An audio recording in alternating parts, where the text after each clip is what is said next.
I'm not here to judge Kevin Cash for pulling Blake Snell in Game 6 of the World Series. He had data supporting his decision, and it doesn't make sense to wait for things to get bad before making a move. I am, however, here to say that baseball is more fun when it makes less sense. I got no beef with analytics in sports, as more information is never a bad thing. Leaning on the data makes more sense than sticking to something you've heard over and over. In the war between the athletes and the mathletes, I'm Swiss. But it's more fun when a manager lets his best starting pitcher go until the wheels fall off, providing the chance to summon some intangible reserve of fortitude that may or may not actually exist. Just like it's more fun when a manager actually decides to try straight steal a home plate in the World Series. Minimizing risk is what I do, but it's never what I want someone else to do. Not if I'm supposed to watch it. But here's where Cash deserves some slack. If Dave Roberts and Don Mattingly hadn't leaned on hero narrative for years, we wouldn't have spent the last few years calling Clayton Kershaw a choker. Good sense might have gotten the Dodgers a couple of more titles by pulling Kershaw a little bit earlier. But I, personally, would rather talk about the pitches Snell threw, not the ones he didn't. Wise decisions are usually great when you're a fan of a baseball team. Not so much if you're a fan of baseball itself. Cowboys fans may have to face a tough truth. Jerry Jones is amazing at business, but bad at hiring great football people.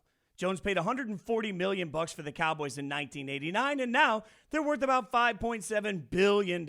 Great businessman. But it's been 25 years since America's team won the Super Bowl. There are football fans in their 30s that don't remember watching the Cowboys be dominant. As the team goes up in flames this season, Jones continues to insist there's no coaching or leadership issue, even with players speaking anonymously to the contrary. Fans can root for their favorite team's quarterback to be benched or a coach or GM to get fired. But what do you do when you realize the guy with the ultimate say simply isn't good at judging football? What good is firing if the person doing the hiring isn't capable of finding better people? If your favorite restaurant suddenly serves bad food, no matter how many chefs have been in the kitchen, you don't insist that restaurant be sold. At some point, you simply stop going there. Insisting that any bad team be sold isn't realistic, so fans are left to do the impossible. Check out on their favorite team.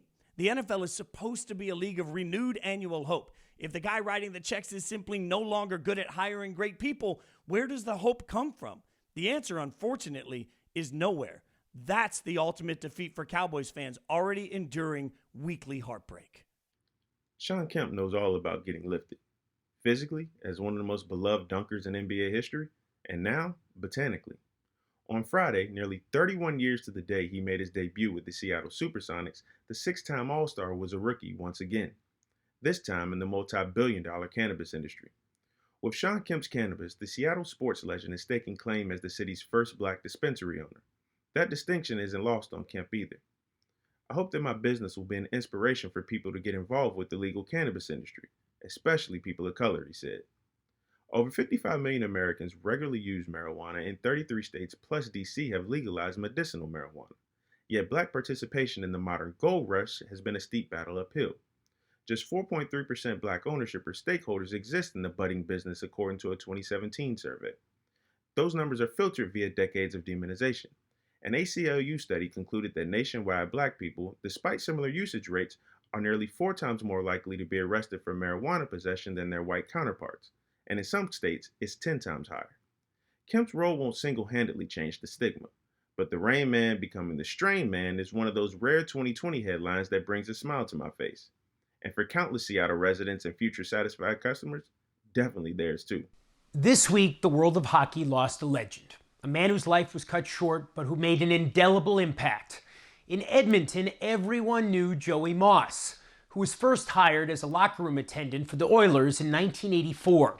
He had the best possible reference for the job, Wayne Gretzky, who at the time was dating Joey's sister Vicky. The 11th of 12 children, Joey, who had Down syndrome, would become a part of the fabric of Edmonton, working for the Oilers and also the Eskimos of the CFL. Singing the anthem, exchanging high fives with players, Joey was a constant presence at games for almost 40 years. He was beloved for his humor. He inspired with his positive outlook. And through the decades, he changed perceptions about people with Down syndrome. In 2015, he was enshrined in the Alberta Sports Hall of Fame. Joey died this week at 57 of complications from Alzheimer's disease and a recent operation. In a tribute on the Players Tribune website, Sam Gagner, who spent 9 seasons as an Oiler, wrote, "As my kids grow older, I plan on telling them all of the stories I have about Joey and on using the lessons I learned from him to teach them what it means to live a full life." Gretzky, who called Joey every year on his birthday, also paid tribute to his old friend. In his statement, the great one said of his fellow Hall of Famer, "Whether it was a coffee before practice or a big hug after a great win or a tough loss, Joey would put life in perspective. He will be missed, but not forgotten."